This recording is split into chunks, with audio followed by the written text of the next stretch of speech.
trying to take this shot with the camera inside the tree there and see if I got a good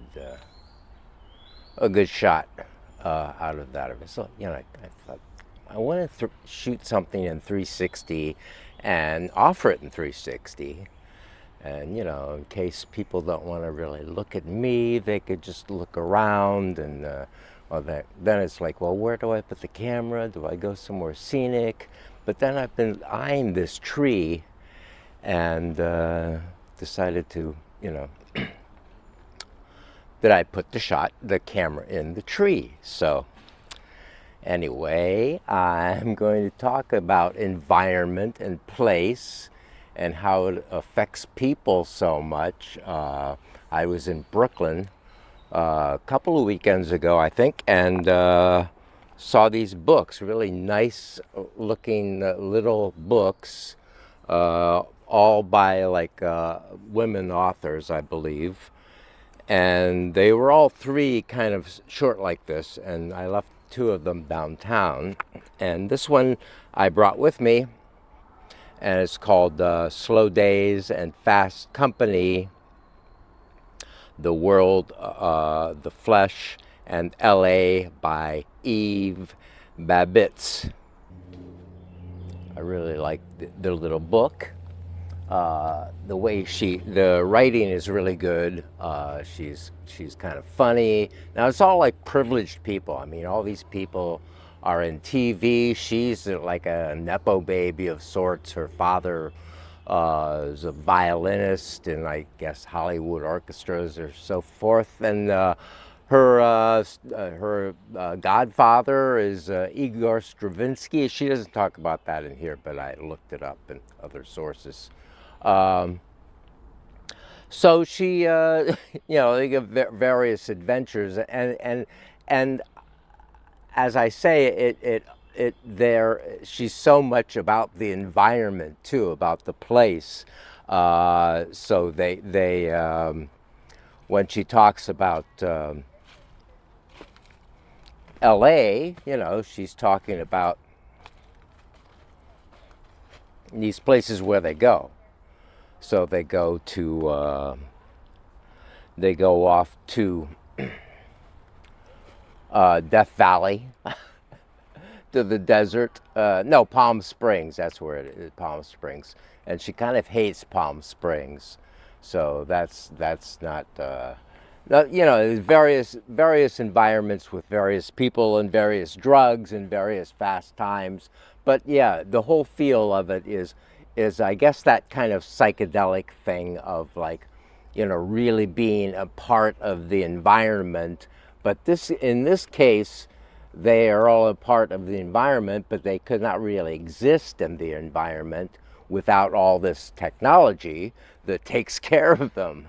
So, it's all kind of, a really artificial world that they're living in most of the time, with the air-conditioned houses and on the highway with the way transportation is in LA. And I don't know anything about LA really, so I'm reading something like this. It feels more like LA than maybe other things I've read.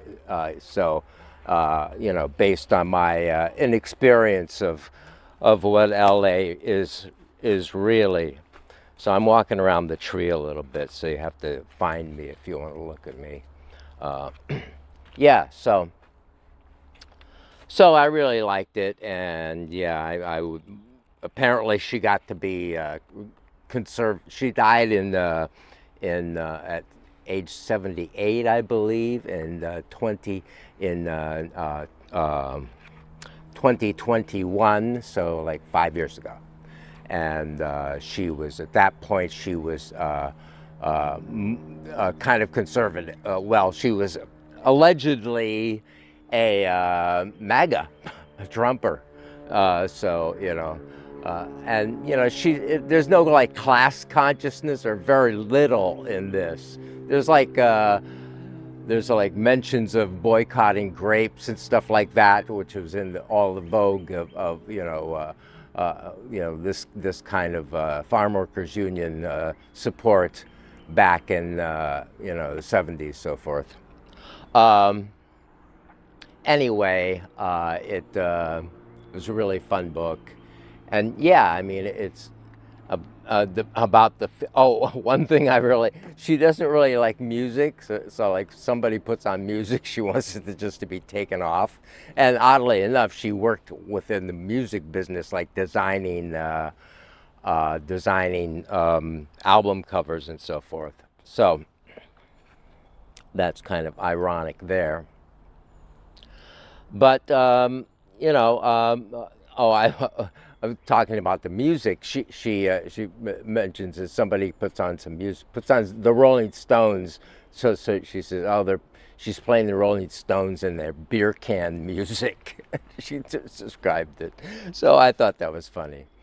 Anyway, yeah, lots of drugs they're taking. So they're taking Quaaludes, and there's the experience and feel of that drug. I only had those at one point in Kent, Ohio.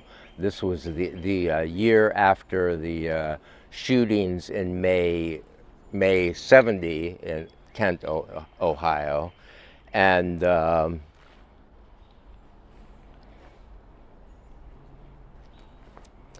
so someone was dancing behind me. So